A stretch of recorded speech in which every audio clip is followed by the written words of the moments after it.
आधार पर प्रकार पढ़ेंगे। बहुपद के प्रकार पढ़े थे, कल बताया था हम आपको। बहुपद के कितना प्रकार, दो प्रकार से बांटा गया है, एक घात के आधार पर, एक पद के आधार पर।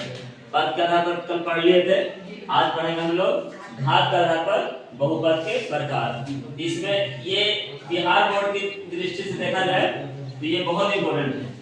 क्या है? बहुत इंपॉर्टेंट है। किसे? बिहार बोर्ड की दृष्टि से देखा जाए तो ये वाला टॉपिक बहुत इंपॉर्टेंट है। हर साल एक ने एक क्वेश्चन यहाँ से आता है। पहला पढ़ना है एक पदी बहुपद। क्या पढ़ना है? एक पदी बहुपद। इसी का नाम है क्या? रैखिक बहुपद। और इसको इंग्लिश में क्या बोलते हैं? Liner polynomials. क्या बोलेंगे? Liner polynomial. एक घाती बहुपद, रैखिक बहुपद या लाइनर पॉलिनोमियल, तीनों के तीनों एक ही नाम है। ठीक, इसका परिभाषा अगर बात किया जाए तो परिभाषा अनेक तरीका से दिया जाता है, जिसमें सबसे हल्का आसान तरीका है एक घात वाले बहुपद को एक घाती बहुपद कहते हैं या रैखिक बहुपद कहते हैं। एक घात वाले बहुपद को क्या कहेंगे? एक घाती बहुपद या रैखिक बहुपद या लाइनर पॉलिनोमियल्स कहते हैं। ठीक, इसका एग्जांपल है 3x + 1, 2x - 4/3, 4y - 2। इस पर देखिए मैक्सिमम घात कितना है? 1 है, और न्यूनतम पूछेगा तब 0। न्यूनतम पूछेगा तब 0। दो तरह से क्वेश्चन बोलता है कि रैखिक बहुपद का अधिकतम घात कितना होता है? तो 1 होता है, लेकिन न्यूनतम घात बोलेगा तब 0 होता है। कोई भी बहुपद का न्यूनतम घात कितना होगा? 0 होगा। न्यूनतम घात की बात करेगा तो क्या बोलना? 0, चाहे वो रैखिक बहुपद हो, चाहे वो द्विघात बहुपद हो, चाहे वो त्रिघात बहुपद हो। याद हुआ बाबू? एक घात वाले बहुपद को क्या बोलेंगे? रैखिक बहुपद या एक घाती बहुपद। इसका एग्जांपल देख रहे हैं? एग्जांपल, इसमें एग्जांपल पूछता है, पूछेगा कौन रैखिक बहुपद है? x² + 1, x + 1, x³ + 2, इनमें से कोई नहीं। किसको मारोगे रैखिक बहुपद? Option number A, option number B, option number C, option number D. किसको मारोगे? तो बी को कहेंगे रैखिक बहुपद। क्या है?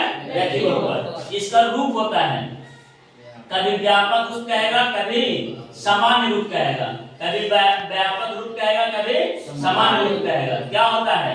ax + b, ax + b, जहां a = 0, जहां a = 0। अगर आपसे कह दें कि रैखिक बहुपद, सुनना ध्यान से, रैखिक बहुपद के रूप में अगर a के मान 0 रख दिया जाए तो कौन बहुपद कहलाएगा? जैसे देखिए ax + b, ये कौन बहुपद है? रैखिक बहुपद है। अगर हम लोग a के जगह पर क्या रख दिया जाए? 0 रख दिया जाए तो कौन बहुपद कहलाएगा? तो बोलना b ने बचेगा, ये तो 0 हो जाएगा, तो बचेगा कौन? b। और b को ही क्या बोलते हैं? अचर बहुपद बोलते हैं। कौन बहुपद? अचर बहुपद। b को कौन बहुपद? अचर बहुपद। और अचर बहुपद का घात कितना होता है? तो 0 होता है। क्या कौन बहुपद कहलाएगा? अचर बहुपद। और अचर बहुपद का घात कितना होता है? 0 होता है। समझ गए? इसका रूप क्या होता है? ax + b, जहां a = 0। इसका शून्यांक कितना होता है? तो बोलना शून्यांक कितना होता है? 1। शून्यांक कितना होता है इसका? इसका शून्यांक रैखिक बहुपद का, रैखिक बहुपद का कितने शून्यांक? तो बोलना 1 शून्यांक। इसका अधिकतम घात कितना होता है? 1, और न्यूनतम घात 0। न्यूनतम घात 0, अधिकतम घात 1 और न्यूनतम घात 0। रैखिक बहुपद हो गया। रैखिक बहुपद, एक घात वाले बहुपद को एक घाती बहुपद। इसका व्यापक रूप ax + b, ax + b। a की जगह पर 0 रख दिया तो कौन बहुपद कहलाएगा? अचर बहुपद। अचर बहुपद का घात कितना होता है? 0 होता है। अचर बहुपद का घात कितना होता है? 0। अब आते हैं हम लोग किस पर? द्विघात बहुपद के पास। कौन बहुपद? द्विघात बहुपद। इसको इंग्लिश में क्वाड्रेटिक पॉलिनोमियल्स कहते हैं। इसका परिभाषा, दो घात वाले बहुपद को द्विघात बहुपद कहते हैं। दो घात वाले बहुपद को द्विघात बहुपद। एग्जांपल देखिए, देख रहे हैं एग्जांपल। अब बोलो इसमें सबसे बड़ा घात कितना है? 2, उसके बाद 1, उसके बाद 0। सबसे बड़ा कौन है? 2, उसके बाद कौन है? 1, उसके बाद कौन है? 0। इसका में अधिकतम घात कौन होगा? 2 होगा। अधिकतम घात कितना होगा? 2, और न्यूनतम घात 0। तो जिसमें 2 घात होगा सबसे बड़ा, वही कहलाएगा कौन?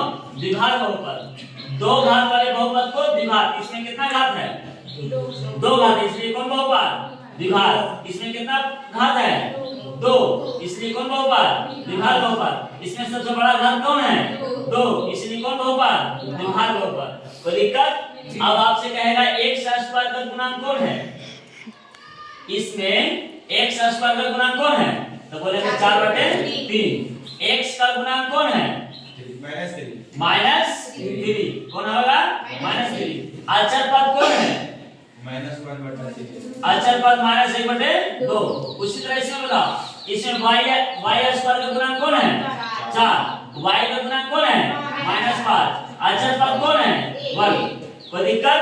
इसका रूप होता है ax + bx + c, जहां a = 0। कोई पूछेगा कि द्विघात बहुपद का रूप बताओ, क्या बोलना होगा? ax² + bx + c, जहां a = 0। फिर से द्विघात बहुपद में अगर a का मान 0 रख दिया जाए, a के स्थान पर 0 रख दिया जाए तो कौन बहुपद कहलाएगा? तो बोले रैखिक बहुपद कहलाएगा। क्या बन रहा है? रैखिक ना बन रहा है। रैखिक में अगर a की जगह 0 रख देंगे तब अचर बहुपद, और द्विघात में अगर a की जगह 0 रख देंगे तब रैखिक बहुपद। समझ रहा है? अब इसका रूप क्या होता है? ax² + bx + c, जहां a = 0। इसमें इसका शून्याङ्कों की संख्या कितना? 2। इसका शून्याङ्कों की संख्या 2। कौन कौन? अल्फा और बीटा। पहला का नाम है अल्फा और दूसरा का नाम है बीटा। इसका अधिकतम घात कितना? 2। इसका अधिकतम घात कितना? 2। और न्यूनतम घात 0। न्यूनतम घात 0। अब आज ये वाला देखिए, शून्याङ्कों के शून्याङ्क द्विघात बहुपद का गुणांकों के बीच संबंध। कोई पूछेगा आपसे कि द्विघात बहुपद के शून्याङ्कों और गुणांकों के बीच संबंध कितना होता है? बोला 2 होता है। कितना होता है? 2। पहला alpha + beta = b/a, alpha + beta = b/a, और दूसरा alpha dot beta = c/a। b किसका गुणांक है? x का गुणांक है। इसमें देखो b किसका गुणांक है? x का, और a किसका गुणांक है? x² का। b किसका गुणांक है? x का, और a किसका गुणांक है? x² का। Alpha + beta = c/a। c किसका है? अचर बहुपद, और x क्या है? x² का गुणांक है। x² का गुणांक है। यहाँ देखिए, द्विघात बहुपद बराबर एक फार्मूला होता है। द्विघात बहुपद बराबर क्या होता है? फार्मूला होता है क्या? x² - alpha + beta * x + alpha dot beta. फिर से देखो, द्विघात बहुपद बराबर होता है x² - alpha + beta * x + alpha dot beta. अब यहाँ से देखो, अल्फा + बीटा को क्या कहेंगे? तो शून्याङ्कों का योग या योगफल। शून्याङ्कों का योग या योगफल। और अल्फा डॉट बीटा को क्या कहेंगे? शून्याङ्कों का गुणनफल। शून्याङ्कों का गुणनफल। गुणा नहीं किया हुआ है तो गुणनफल, ये जोड़ा हुआ है तो क्या कराएगा? योगफल। हो गया? द्विघात बहुपद समझ में आया आपको? द्विघात बहुपद खत्म। रैखिक बहुपद पढ़ा दिए, द्विघात बहुपद पढ़ा दिए। बस अब पढ़ना क्या है? त्रिघात बहुपद, जो नेक्स्ट डे पढ़ेंगे हम लोग।